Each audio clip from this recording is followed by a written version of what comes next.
Hello everyone, welcome back. आज हम बायोइन्फो में पढ़ने जा रहे हैं फाइलोजेनेटिक एनालिसिस। सबसे पहले तो आपको पता होना चाहिए कि फाइलोजेनेटिक एनालिसिस क्या है, ठीक है। फिर हम उसकी इंपॉर्टेंस को स्टडी करेंगे।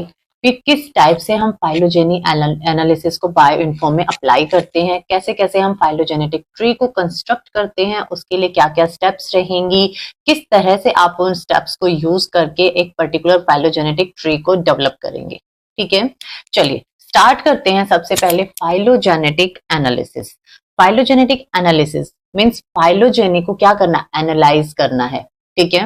वो कैसे करेंगे, अगर आपको इसको डिफाइन करना है तो आप किस तरह से डिफाइन करेंगे, it is the study of the evolutionary development of a species और ए ग्रुप ऑफ ऑर्गेनिज्म और a particular characteristics of an organism. Means यहाँ पर जो एवोल्यूशनरी डेवलपमेंट होना है उसको हमें स्टडी करना है। और वो जो एवोल्यूशनरी डेवलपमेंट है वो किस किस का हो सकता है, या तो किसी स्पीसीज का होगा, या ग्रुप ऑफ ऑर्गेनिज्म का डेवलपमेंट हो सकता है, या किसी भी ऑर्गेनिज्म के एक पर्टिकुलर कैरेक्टरिस्टिक्स के अंदर भी कुछ चेंजेस आ सकते हैं, वो भी डेवलप हो सकता है, ठीक है। तो उस एवोल्यूशनरी डेवलपमेंट को स्टडी करने के लिए हम जिस ब्रांच को यूज करते हैं वो है हमारी फाइलोजेनेटिक एनालिसिस। अब बात करते हैं कि हाउ इट इज इंपॉर्टेंट, कि जो हम फाइलोजेनेटिक एनालिसिस कर रहे हैं वो इतनी इंपॉर्टेंट क्यों है।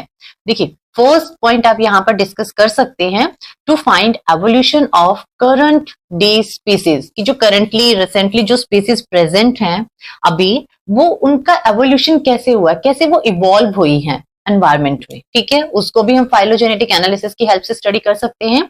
Second, to enrich our understanding of how genes, कि जीन्स और जीनोम्स जो है स्पीसीज के, ये मॉलिक्यूलर सीक्वेंसेस जो हैं वो कैसे इवॉल्व हुई हैं, अगर उसको अंडरस्टैंड करना है तो हम किसकी हेल्प से कर सकेंगे, दिस फाइलोजेनेटिक एनालिसिस की हेल्प से।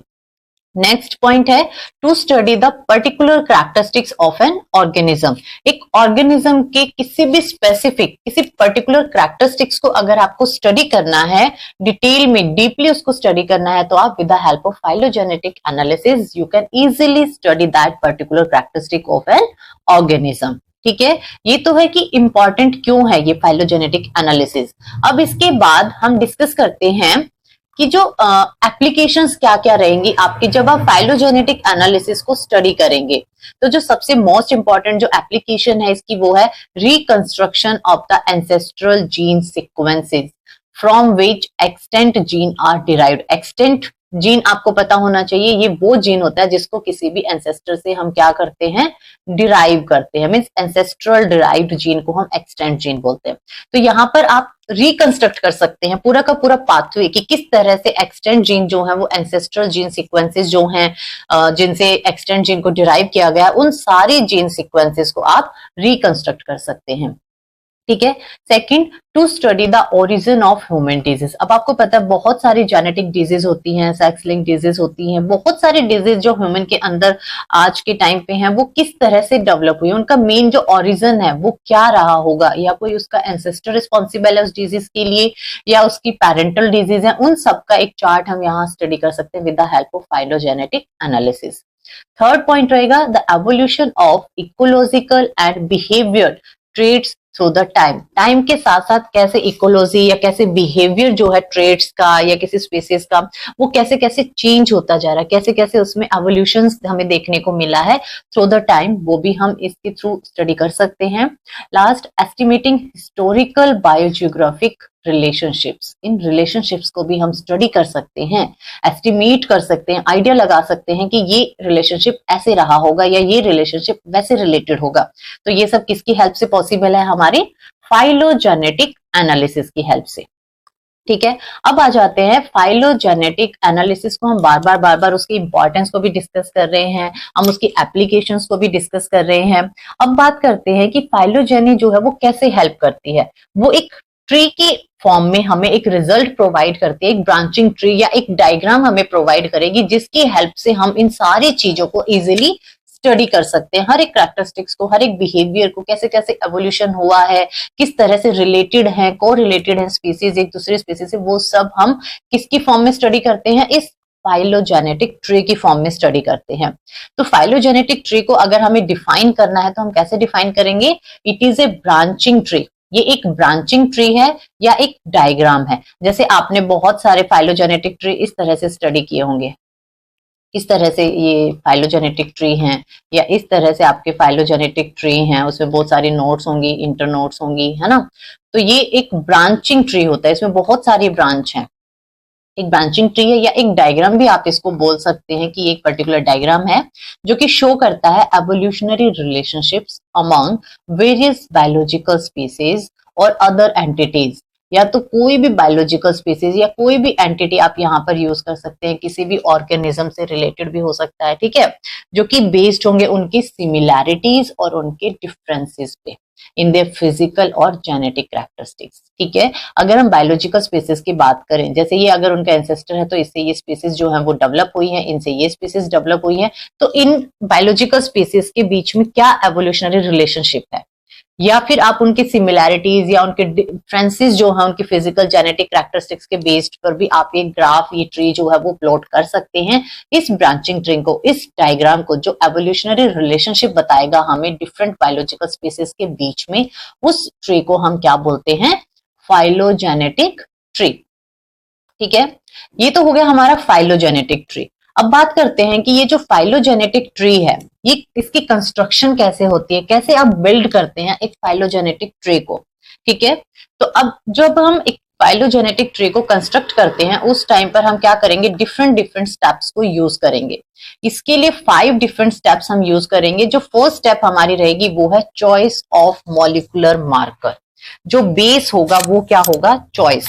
किस चीज की चॉइस होगी हमारे पास, एक मॉलिक्यूलर मार्कर की, जिसको आप यूज करेंगे एज ए बेस की तरह, ठीक है। यहाँ पर जो चॉइस है मॉलिक्यूलर मार्कर्स जो आप यूज कर सकते हैं वो आप 2 तरह से कर सकते हैं। या तो आप अमाइनो एसिड सीक्वेंसेस को यूज कर लीजिए एज ए मॉलिक्यूलर मार्कर, या फिर आप क्या करें, न्यूक्लियोटाइड सीक्वेंसेस को यूज कर ले एज ए मॉलिक्यूलर मार्कर। अब ये सीक्वेंसेस आपको किस तरह से चूज करनी है वो मैं आपको बता देती हूँ।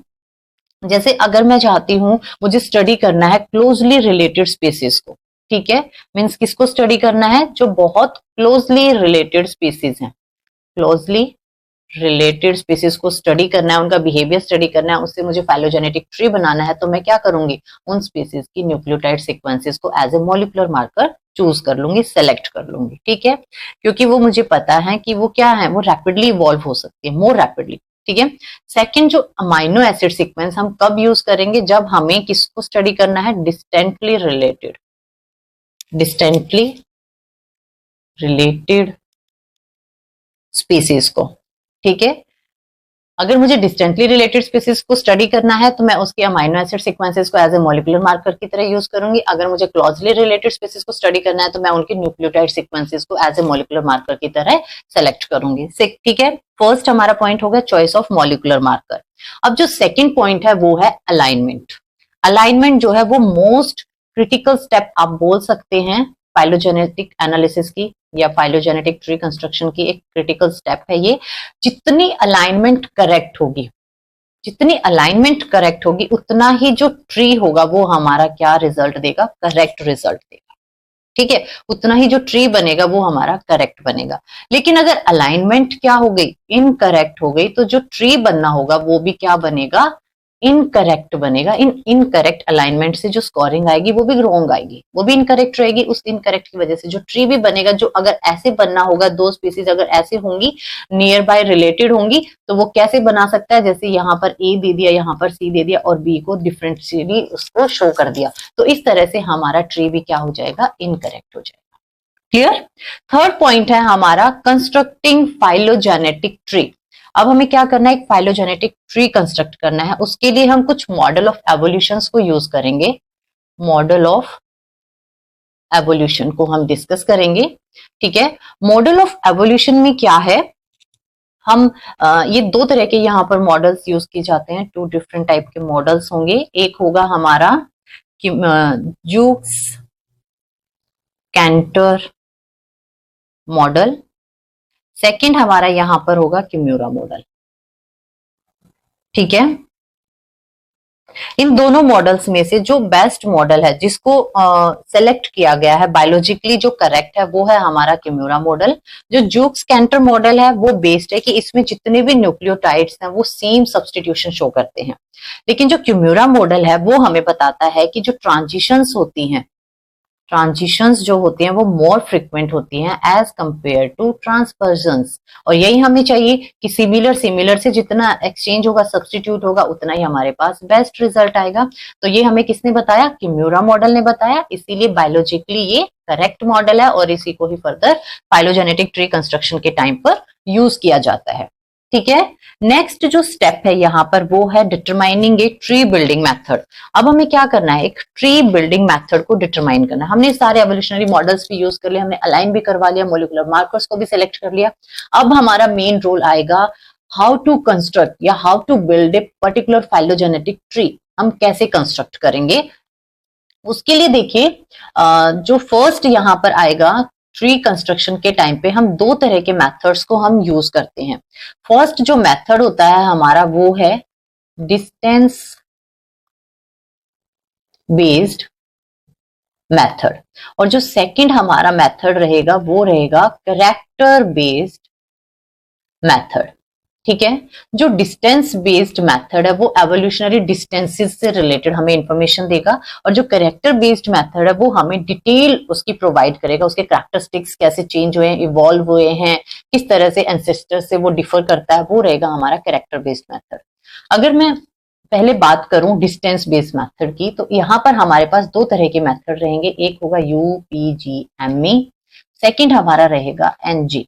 जो यूपीजीएमई है वो क्या है? It is unweighted pair group,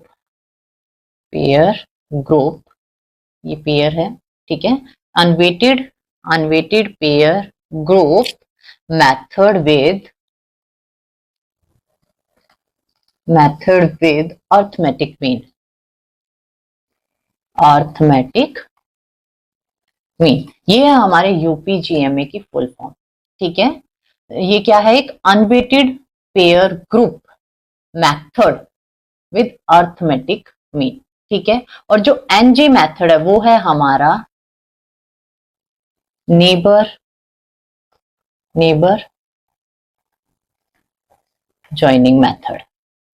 ठीक है, फिर बात करते हैं हम कैरेक्टर बेस्ड मेथड की। ये भी हमारे दो तरह के रहेंगे। फर्स्ट हमारा रहेगा मैक्सिमम पार्सिमनी मेथड।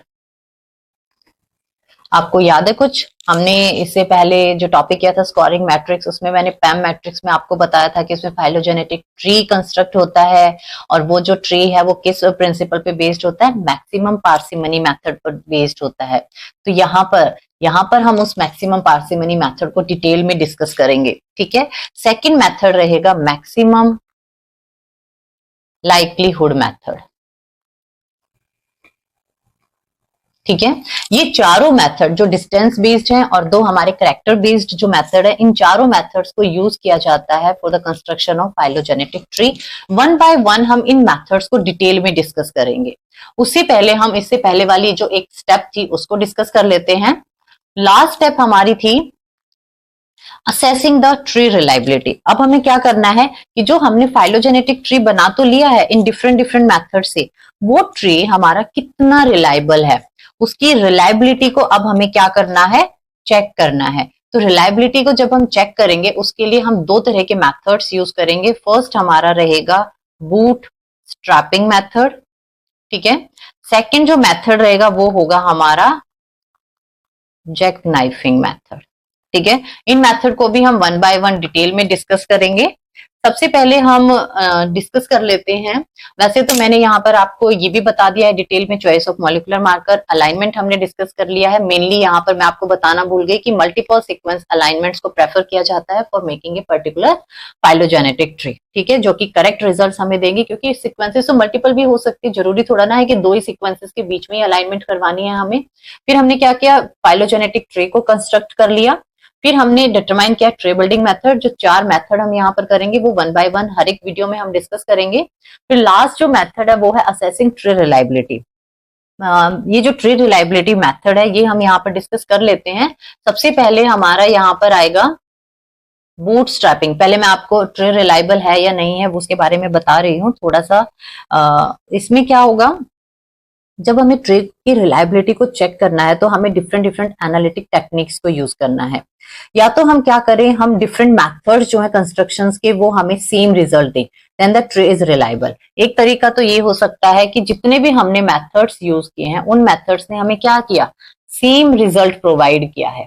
ठीक है, सेम रिजल्ट दिया है तो उससे हमारा जो ट्री क्या होगा, वो रिलायबल होगा क्योंकि उसके अंदर कोई चेंज ही नहीं आया है। या फिर क्या हो, सेकंड वे ये हो सकता है कि जो डाटा है उसको हम रीसैंपल करें। डाटा कैन बी रीसैंपल्ड, ठीक है, to test their statistical significance. हम उसको रीसैम्पलिंग कर दें उस डाटा की, ठीक है, स्टैट वैल्यूज यूज करके हम रीसैम्पलिंग कर ले और उससे फाइंड आउट करें कि ट्री रिलायबल है या नहीं है। ठीक है, इन टू वेज के अकॉर्डिंग, टू डिफरेंट वेज हैं जिसकी हेल्प से हम ट्री की रिलायबिलिटी को असेस कर सकते हैं। आजकल कुछ नई नई टेक्निक्स यूज की जा रही हैं। सबसे पहले हम डिस्कस करते हैं, फर्स्ट है हमारी बूट स्ट्रैपिंग।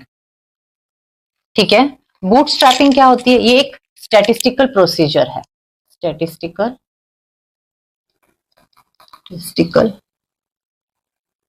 प्रोसीजर है जो कि क्या करता है, रीसैम्पलिंग करता है।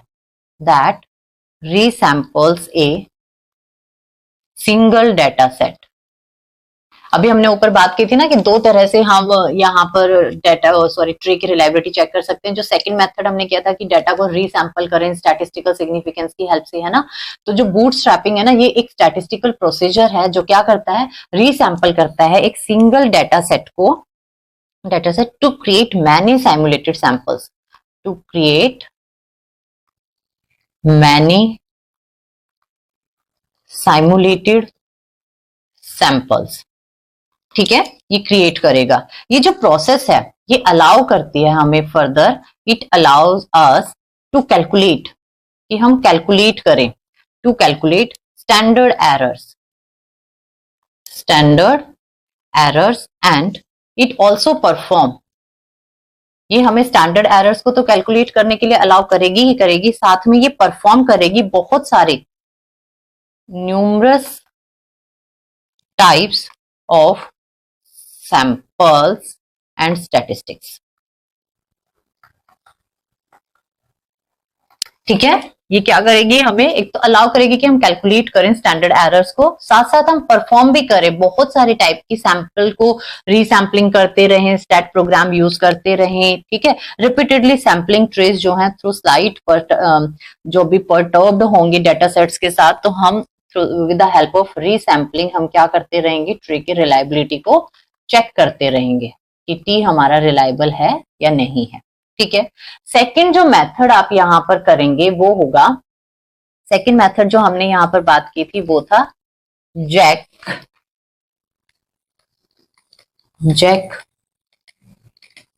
नाइफिंग। ठीक है, जैक नाइफिंग क्या करता है, देखो आपको कैसे याद रखना, नाइफ वर्ड से याद रखो। नाइफ का क्या काम होता है, कट करना। ठीक है, तो यहाँ पर जैक नाइफिंग आप एक प्रोग्राम यूज कर रहे हैं तो वो क्या करेगा, जो आपके डाटा सेट है, जो आपका डाटा सेट है उसमें क्या करेगा, जैसे ये आपका डाटा सेट है, इसको क्या करेगा, कट कर देगा। 1/2 of the sides in data sets are randomly deleted, और 1/2 को क्या कर दिया उसने, डिलीट कर दिया। अब जो बचा हुआ 1/2 है उसको क्या करेंगे, हम यूज करेंगे to create data sets. Data set से जितने भी रिलायबिलिटी हम उससे चेक कर सकते हैं, हाफ ऑफ करके यहाँ पर आप क्या करेंगे, डाटा सेट की रिलायबिलिटी को चेक करेंगे। इसने क्या किया, जो कंप्लीट डाटा सेट था उसका 1/2 पोर्शन डिलीट कर दिया ताकि जो मेथड है वो रिलायबल हो जाए, ट्री की रिलायबिलिटी को असेस कर सके हम इजीली। ठीक है, और क्रिएट कर दिया data sets half as long as original. ठीक है, उसका हाफ बना दिया। अब देखो हाफ ऑफ करके आप किसी को कर रहे, एक तो आपको डिटेल इंफॉर्मेशन मिलेगी, साथ साथ ये आपके लिए लेस टाइम कंज्यूमिंग भी रहेगा, लेस टाइम कंज्यूमिंग भी रहेगा, है ना, टाइम रिड्यूसिंग प्रोसीजर भी है, और क्लियर रिलायबिलिटी को चेक करके आपको बताएगा। एक तो लॉन्ग सीक्वेंस को आप एक ही टर्म में चेक करें, एक आप उसको डिवाइड करके अगर आप चेक करते हैं, ठीक है, हाफ ऑफ करके, तो वो ज्यादा इजी है as compared to complete sequence. तो इस तरह से जो जैक नाइफिंग है वो बेटर ऑप्शन है एज कंपेयर टू बूटस्ट्रैपिंग। फिर कुछ फाइलोजेनेटिक सॉफ्टवेयर्स हैं, वो भी हेल्प करते हैं यहाँ पर। फाइलोजेनेटिक सॉफ्टवेयर्स जैसे यहाँ पर 2-3 सॉफ्टवेयर के एग्जांपल मैं आपको दे देती हूँ। फाइलोजेनेटिक सॉफ्टवेयर्स, ठीक है। फाइलोजेनेटिक सॉफ्टवेयर्स क्या है, large number of software packages जो हैं वो अवेलेबल हैं। कुछ फ्री हैं over the internet for the phylogenetic analysis of macromolecular sequences के लिए। कुछ पेड भी होते हैं, कुछ ऑथराइज्ड भी होते हैं, ठीक है। कुछ जो पॉपुलर प्रोग्राम्स हैं उसमें आपका सबसे पहला रहेगा PAUP। PAUP is phylogenetic analysis using parsimony, ठीक है। ये पार्सिमनी प्रिंसिपल पे बेस्ड है ये वाला प्रोग्राम जिसको यूज किया जाता है। साथ में आपका आएगा एक और फिलिप, ठीक है। इसकी क्या होती है फुल फॉर्म, फाइलोजेनेटिक इन्फेरेंस, ठीक है, इन्फेरेंस पैकेज। ये दोनों सॉफ्टवेयर प्रोग्राम हैं जो क्या करते हैं, आपके फाइलोजेनेटिक सॉफ्टवेयर की तरह एक्ट करते हैं। फाइलोजेनी ट्री रिलायबिलिटी को असेस करने में हमारी हेल्प करते हैं, ठीक है। एक वर्सेटाइल प्रोग्राम है हमारा फिलिप भी, और अलाउ करता है distance matrix, parsimony, maximum likelihood method analysis to be carried out. तो तीनों मेथड को ये यूज कर सकता है। मैक्सिमम पार्सिमनी प्रिंसिपल, ये जो आपका PAUP है वो पार्सिमनी मेथड पे बेस्ड है। फिलिप जो है आपका मैक्सिमम पार्सिमनी, मैक्सिमम लाइक्लीहुड या किसी भी डिस्टेंस मैट्रिक्स पर भी बेस्ड हो सकता है, ठीक है। और आपका ये दोनों आपको पता ही है करेक्टर बेस्ड थे, तो ये डिस्टेंस बेस्ड भी मेथड्स को यूज कर सकता है, UPGMA या NJ, ठीक है। उनको भी यूज करके आपको ट्री की रिलायबिलिटी को ये चेक करके आपको बताएगा, ट्री रिलायबिलिटी को असेस करेगा, ठीक है, और आपको रिजल्ट्स प्रोवाइड करेगा। एक और पैकेज है जिसको हम बोलते हैं मैकक्लेड,